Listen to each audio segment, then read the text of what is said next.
ഈ ക്വസ്റ്റ്യൻ എങ്ങനെ ചെയ്യുന്നതെന്ന് നോക്കാം. നമ്മളോട് എന്താ പറഞ്ഞിരിക്കുന്നത്, 2 സർക്കിൾ വിത്ത് എം എൻ സെൻറ്ററായിട്ട് അതിൻ്റെ ആദ്യത്തെ റേഡിയസ് 5 സെൻറ്റിമീറ്ററും മറ്റേതിൻ്റെ 8 സെൻറ്റിമീറ്ററുമാണ്.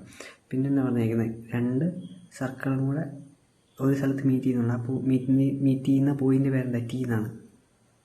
പിന്നെ എന്താ പറഞ്ഞിരിക്കുന്നത്, ഒരു ലൈൻ പി ആർ വരയ്ക്കുന്നുണ്ട്. ആ പി ആർ എന്ന് പറയുന്നത് എമ്മും ടിയും എന്നും എല്ലാം കൂടെ ഒറ്റ ലൈനിലാക്കിയാണ് വരയ്ക്കുന്നത്. പിന്നെ പറഞ്ഞിരിക്കുന്നത് ആ പിയിൽ നിന്നും ക്യൂയിലേക്ക് ഒരു ടാൻജൻറ്റ് വരച്ചു.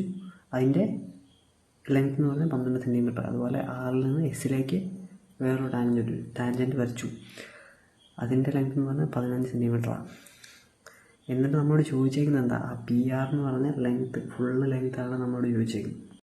അപ്പം ഇത് സോൾവ് ചെയ്യുന്നത് ഇങ്ങനെ പൈതഗോറസ് തിയറം വെച്ച് തന്നെ സോൾവ് ചെയ്യുന്നത്. അപ്പം നമുക്കാദ്യം ഇങ്ങനെ ഒന്ന് കണക്ട് ചെയ്ത് വരയ്ക്കാം.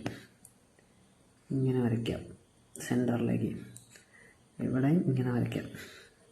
ഇവിടെ ഇപ്പം നമ്മൾ വരച്ച എന്താണ് റേഡിയസ് തന്നെയാണ്. അപ്പം ഇവിടെ റേഡിയസ് 5 സെൻറ്റിമീറ്റർ, ഇവിടെ റേഡിയസ് 8 സെൻറ്റിമീറ്റർ. ഇവിടെ ക്യൂ എന്ന് പറയുന്നത് എന്താണ് 90 ഡിഗ്രി ആണെന്നറിയാം. ഇവിടെ എന്താണ് ടാൻജൻറ്റ് വരയ്ക്കുന്നത്, ടാൻജൻറ്റ് റേഡിയസായിട്ട് ഉണ്ടാകുന്ന ആംഗിൾ എന്ന് പറഞ്ഞാൽ എപ്പോഴും 90 ഡിഗ്രി ആയിരിക്കും. അപ്പം ഇത് P M Q S R N എന്ന് പറയുന്നത് 2 റൈറ്റ് ആംഗിൾ ട്രയാങ്കിളായി.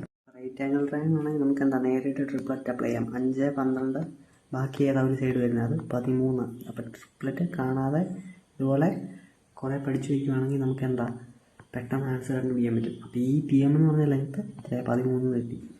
ഇവിടെ വരുമ്പോൾ ഏതാ 8 ഒരു സൈഡ് വരും, മറ്റേത് 15 വരും. പിന്നെ ഒരു സൈഡ് ഏതാ വരുന്നത് 8, 15, 17 ഒരു സൈഡാണ്. അപ്പോൾ 8, 15, 17 അടുത്ത ട്രിപ്ലറ്റ്. പി എൻ ആർ എന്ന് പറഞ്ഞാൽ എന്താ 17 വരും.